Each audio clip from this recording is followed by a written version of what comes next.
Hello ladies and gentlemen, and welcome back to another wonderful hoof trimming video. Now let's get to it. This is the cow as she came on the chute, and I could already tell that she had a major problem. As you can hear, Aaron is trimming the front feet on this cow while I'm starting to work on the back feet.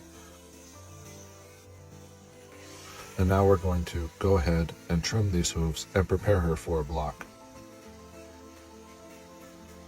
Anytime that we see maggots, that means that there's a hole in her hoof somewhere that has necrotic tissue involved. From the swelling in this hoof, I can already tell that the problem is in that top toe of this back left foot. It is pertinent that we have a dry toe to place that block upon, and you'll see in the next scene where we even use a torch to just slightly heat and slightly dry the hoof. As you can tell, the hooves are actually in pretty good condition, but what's underneath this hoof is to be reckoned with. Now you can see we have that bottom toe prepped for a block. We're just going to wave the torch around on it to eliminate any moisture that may be on that toe. Here you can see the hoof tight glue that we're placing a wooden block on that hoof. Now let's get to work. First thing we're going to do is clean out any debris that we can get easily away from that wound before we start seeing where the problem is and where the problem goes. Looking up here at the top of the hoof immediately has me concerned because there is separation at this top hairline. That's a very bad spot to have separation. But even after just one pass, now if you look closely, you can see the maggots starting to come out of this hole. Now maggots aren't always a bad thing. Maggots do eat necrotic tissue and keep it from getting worse. Now that we have seen where the separation is, now I'll take the grinder and thin the margins on this hoof to make it a little easier with the hoof knife. One thing with a hoof like this hoof is pretty hard, and I'll explain why. It also makes sense why the maggots are not getting crushed. So this animal has been lame long enough that she has not been putting weight on it. Therefore, she has not been putting weight on the hoof to crush the maggots, and the hoof has not been sitting in real sloppy manure because she cannot put it down on the ground while she is walking. In turn, that makes it a prime spot for a fly to land and find a nice juicy hole to lay its eggs and grow these maggots. While these maggots are cleaning some of that dead and necrotic tissue away from the hoof, they are also in there and not allowing the hoof to fully heal.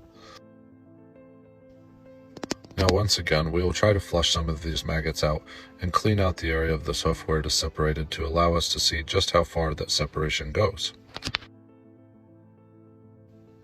Now when we are removing separated horn, the thing we look for is to where we can get the knife underneath the horn where it is loose and remove it all the way. Any loose horn that is attached to the hoof but detached from the corium allows for a pinch spot. It allows for either a stone or debris, or in this case sand, to get underneath this hoof and allow the wound to become irritated and not heal. In this video you will notice it is very repetitive. As for taking off loose horn, thinning the margins, and following the cracks until we have all of the loose horn removed. At this point, folks, I'm not going to lie, my skin is crawling. Every time I make another pass with the knife or the grinder, another maggot seems to find its way out of the cracks of this hoof. Once again, folks, you can see we have found the separated horn and we remove it once again. Now is when I start to get concerned, because here I'm seeing a little hole that comes through the top of this white line right there and is going up the white line. This is very concerning to me because when there is a hole in the bottom, I expect there to be a hole in the top. Now, if you remember back to the start of this video, we saw that that foot was swollen. That is another batch of concern because that tells me that there is infection. Here you can see the crack on the white line where those maggots are squirming around, and now I'm looking at the top of her hoof to see if I can find where the crack comes out through the top. After inspection, she has a massive hole, and this hole from that squish that you just saw there shows me that it is separated all the way through the bone into the top of that hoof. This is especially concerning because at this point, we cannot just repair bone. It is eminent now that this top toe will need to be amputated, and that is a veterinary procedure.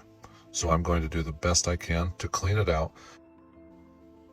So I will continue to clean out this hoof and prepare it to be wrapped, and hopefully the veterinary is able to look at it soon. I would like to point out the fact, though, that those maggots did do a very good job of keeping that necrotic tissue away from the bottom of this toe, but that is no longer my concern. My concern is that the infection is so deep into this cow's hoof that it has affected that bone.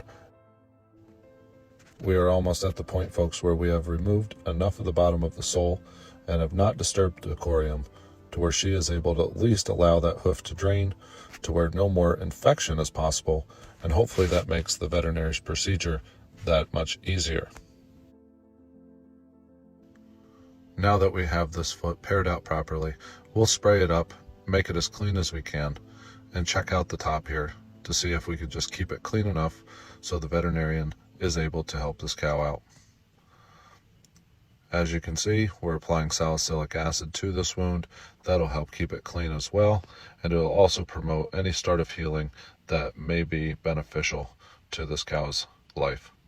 So we'll tape it up, and it's on to the vet. Thank you for watching.